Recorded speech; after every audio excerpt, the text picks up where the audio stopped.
Assalamualaikum dear students, my name is Zahid Ahmed and you are watching Zahid Medical Series। दोस्तों आज हम जिस topic पे बात करने वाले हैं वो है सिंपल लिपिड्स। स्टूडेंट्स हमने लिपिड्स को 3 ग्रुप में क्लासीफाई किया था, सिंपल लिपिड, कंपाउंड या कम्प्लेक्स लिपिड एंड हमारे पास थर्ड नंबर पे था डेराइव्ड लिपिड्स।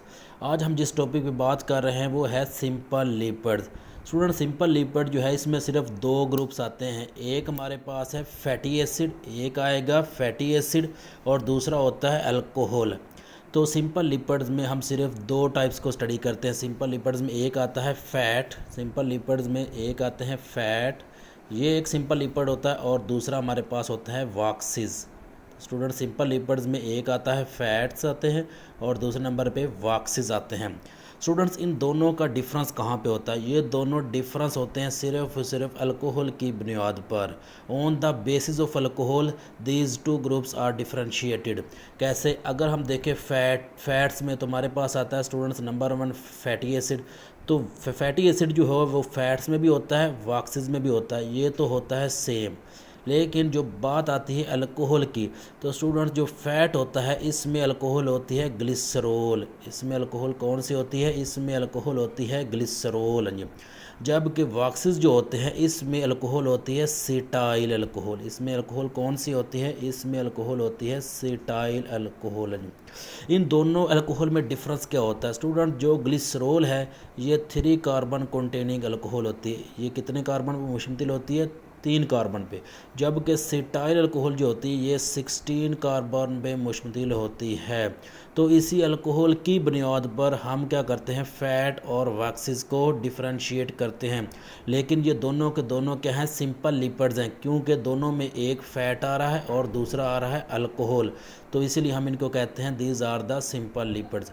अब हम स्टूडेंट्स क्या करते हैं? 1 बाय 1 इनको डिस्कस करते हैं। तो हम सबसे पहले डिस्कस करते हैं स्टूडेंट फैट्स को डिस्कस करते हैं। स्टूडेंट फैट को आपकी बुक में लिखा हुआ है इसाइल ग्लिसरॉल। इसाइल ग्लिसरॉल क्या है भला? इसाइल ग्लिसरॉल। जी इनको इसाइल ग्लिसरॉल को हम डिफाइन करते हैं कि दीज आर ईस्टर होते हैं। क्या हैं? Ester of fatty acid and alcohol. ये ईस्टर होते हैं फैटी एसिड एंड अल्कोहल के। ईस्टर कैसे होते हैं फैटी एसिड और अल्कोहल के? स्टूडेंट याद रखिए, जब भी अल्कोहल और कार्बोक्सिलिक एसिड आपस में रिएक्ट करेंगे तो हमेशा क्या बनता है? ईस्टर बनते हैं। जब भी अल्कोहल, एक हमारे पास अगर अल्कोहल हो और दूसरा हमारे पास क्या हो, और अगर हमारे पास दूसरे नंबर पे आ रहे हो कार्बोक्सिलिक एसिड या आपकी बुक में फैटी एसिड लिखा हो, जब ये दोनों रिएक्ट करते हैं तो क्या बनता है? तो हमारे पास एस्टर बनते हैं। क्या बनता है? एस्टर बनते हैं। एस्टर के साथ स्टूडेंट्स एक वाटर का मालिक्यूल भी बनता है। तो अगर हम इसके एग्जांपल को लिखें तो फॉर एग्जांपल मैं अल्कोहल ले लेता हूँ, एथानॉल को मैं अल्कोहल लेता हूँ, और फैटी एसिड मैं ले लेता हूँ एसिटिक एसिड को। फैटी एसिड क्या लेता हूँ मैं? एसिटिक एसिड को। तो स्टूडेंट जब ये रिएक्ट करेंगे तो क्या बनेगा? तो स्टूडेंट्स एस्टर बनेगा। क्या बनेगा भला? एस्टर बनेगा। हमारे पास क्या बनता है? एस्टर बनता है, और साथ एक वाटर का मॉलिक्यूल बनता है। स्टूडेंट ये रिएक्शन हुआ कैसे? याद रखें स्टूडेंट्स, इसमें जो वाटर का मॉलिक्यूल होता है ये कैसे बनता है? मतलब वाटर का मॉलिक्यूल के लिए हाइड्रोजन कहाँ से आएगी और हाइड्रोक्सिल ग्रुप कहाँ से आता है? तो याद रखें स्टूडेंट्स, हमने अगर एसिड बेस हमने कंसेप्ट पढ़ा हो, अर्हेनियस का एसिड बेस कंसेप्ट या लेविस एसिड बेस कंसेप्ट, तो उनके मुताबिक क्या था? एसिड जो होते हैं वो प्रोटॉन डोनेट करते हैं या हाइड्रोजन को डोनेट करते हैं। तो मतलब क्या हुआ कि हमारे पास जो एसिड है, ये जो फैटी एसिड है, इससे क्या आएगा? इससे हाइड्रोजन आएगा, और अल्कोहल से क्या निकलेगा? Hydroxyl group. यहाँ से हाइड्रोक्सिल ग्रुप अल्कोहल से आएगा और फैटी एसिड से क्या आएगा? हाइड्रोजन आएगा। तो ये दोनों जब मिलेंगे तो क्या बनता है? तो हमारे पास वाटर का मॉलिक्यूल बन जाता है। और स्टूडेंट जी हमारे पास जो एस्टर है, दोनों बाकी जो अल्कोहल तुम्हारे पास देखें, ये एक ग्रुप बचता है, और C2H5 ये दोनों मिल के क्या बनाते हैं? ये एक हमारे पास एस्टर बनाते हैं। इस एस्टर को कहते हैं इथाइल एसीटेट। तो स्टूडेंट्स ये हमारे पास एस्टर ये असल में क्या होते हैं? यही हमारे पास फैट्स होते हैं। हमारे पास स्टूडेंट्स जो कॉमन एसाइल ग्लिसरॉल है वो है try acyl glycerol. Try acyl glycerol जिसको हम कहते हैं ट्राई एसाइल ग्लिसराइड भी कहा जाता है। ट्राई एसाइल ग्लिसरॉल को ट्राई एसाइल ग्लिसराइड भी कहते हैं। इसी को हम स्टूडेंट्स कहते हैं न्यूट्रल लिपिड्स। इसी को क्या कहा जाता है? It is also called neutral lipids. इसको न्यूट्रल लिपिड भी कहते हैं। स्टूडेंट ये ट्राई एसाइल ग्लिसरॉल बनता कैसे है? तो याद रखें स्टूडेंट, ट्राई एसाइल ग्लिसरॉल के लिए हमारे पास 3 स्टूडेंट्स फैटी एसिड होते हैं, 3 फैटी एसिड होते हैं और 1 जो है हमारे पास वो ग्लिसरॉल होता है। 3 फैटी एसिड और 1 ग्लिसरॉल। 3 फैटी एसिड हमारे पास देखें तो ये 1, 2 और 3 3 फैटी एसिड है और ये पूरे का पूरा जो है ये हमारे पास क्या है? ग्लिसरॉल। मैंने पहले कहा था ग्लिसरॉल के पास कितने कार्बन होते हैं? तो 3 कार्बन कंटेनिंग अल्कोहल जो होती है उसको ग्लिसरॉल कहते हैं।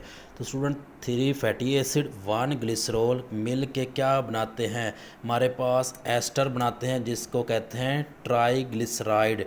ट्राई इसाइल ग्लिसराइड्स कहते हैं या ट्राई इसाइल ग्लिसरॉल कहते हैं या इसको न्यूट्रल लिपिड भी कहते हैं। स्टूडेंट इसमें एक इम्पोर्टेंट टर्म्स जो ये देखें साथ 3 वाटर के मालिक्यूल रिलीज़ होते हैं। 3 वाटर के मालिक्यूल रिलीज़ होते हैं। ये वाटर के मालिक्यूल कहाँ से आते हैं? तो याद रखें स्टूडेंट्स, मैंने पहले पिछले रिएक्शन में बताया था कि जो हमारे पास फैटी एसिड होंगे, जो कार्बोक्सिलिक एसिड होते हैं, उनसे हमेशा क्या आता है? उनसे हमेशा हाइड्रोजन आता है। वो क्या रिलीज़ करते हैं? हाइड्रोजन। और जो अल्कोहल होते हैं वहाँ से हाइड्रोक्सल ग्रुप आएगा। तो एक वाटर का मालिक्यूल यहाँ से रिलीज़ होगा, दूसरा वाटर का मालिक्यूल यहाँ से आएगा और तीसरा वाटर का मालिक्यूल स्टूडेंट्स यहाँ से आएगा। तो इस तरह हम कहते हैं कि ये 3 वाटर के मालिक्यूल साथ क्या करते हैं? रिलीज़ भी करते हैं। अगर कोई स्टूडेंट्स आपसे पूछे कि ये ग्लिसरॉल कहाँ से आती है और ग्लिसरॉल बनती कैसे है, तो एक कॉमन सा मैं आपको मैकेनिज़्म बता देता हूँ स्टूडेंट्स। एल्डिहाइड्स और कीटोन्स, किस चीज़ की बोला? एल्डिहाइड या कीटोन। स्टूडेंट एल्डिहाइड और कीटोन की जब भी रिडक्शन होती है, एल्डिहाइड और कीटोन की जब भी रिडक्शन होगी तो हमारे पास अल्कोहल बनते हैं। क्या बनते हैं? अल्कोहल बनते हैं। एल्डिहाइड्स और कीटोन की रिडक्शन से अल्कोहल बनते हैं। और एल्डिहाइड और कीटोन की अगर हम ऑक्सीडेशन कर दें, एल्डिहाइड और कीटोन की अगर हम ऑक्सीडेशन करें तो हमारे पास कार्बोक्सिलिक एसिड बनते हैं। क्या बनते हैं? कार्बोक्सिलिक एसिड बनते हैं। अब स्टूडेंट्स क्वेश्चन आता है कि हमारे पास ये जो अल्कोहल है ग्लिसरॉल, ये कहाँ से बनी? यानी कौन से एल्डिहाइड और कौन से कीटोन की रिडक्शन से अल्कोहल बनी जो कि ग्लिसरॉल थी? तो याद रखें स्टूडेंट, जहाँ पे जो एल्डिहाइड थे वो थे ग्लाइसर एल्डिहाइड। कौन थे? ग्लाइसर एल्डिहाइड। ग्लाइसर एल्डिहाइड। और जो कीटोन थे वो थे डाईहाइड्रोक्सी एसीटोन। Dihydroxy acetone. ये दोनों एल्डिहाइड और कीटोन आपने कार्बोहाइड्रेट्स के टॉपिक में पढ़े थे।